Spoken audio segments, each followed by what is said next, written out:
A man was caught cheating by his fiancée when he accidentally called her during sex with an escort.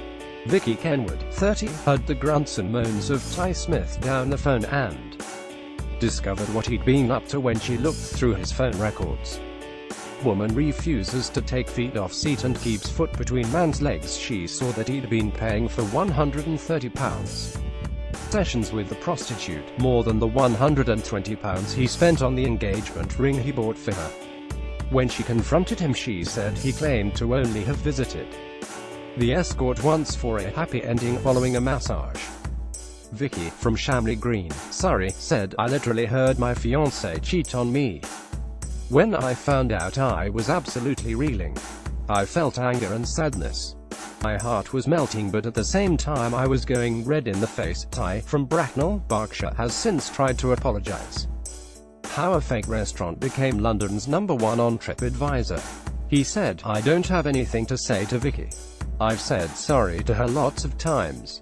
Of course I regret seeing escorts because I lost my relationship over it. I don't know how many I saw, maybe 2 or 3. The couple met on a building site where they worked together in September 2013.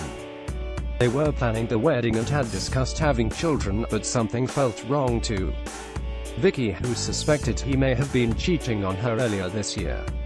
She said, "He was constantly on his phone, and he wouldn't let me see it. Some nights he would be gone for hours with no explanation of where he had been. I think it was my woman's intuition telling me that something wasn't right." Body bag fell out of hers when it turned up junction. She received the late-night phone call and was hoping he wanted to talk about their upcoming wedding, but instead she heard him having sex.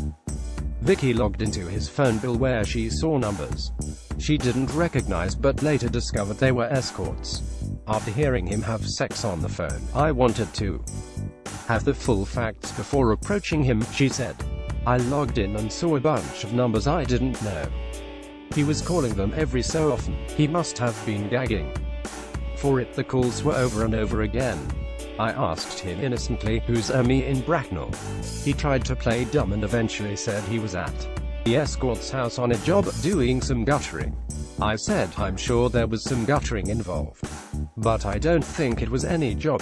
He eventually insisted that he had just had a massage with a happy ending, but finally he admitted to sleeping with her. He kept telling me that it was better he was cheating with escorts because it meant there was no feelings, just sex." She added, "Being a woman, I couldn't help but think, is it me? Am I not doing something right? I begged him for a reason, but he could never give me one." She added, "He was paying these women £130 for an hour of sex, which is more than he paid for the ring, which is supposed to signify a lifetime." Vicky was given the all-clear at an STI clinic and is now on Plenty of Fish, looking for love again. She said, "I'm after a manly man who doesn't enjoy paying for sex.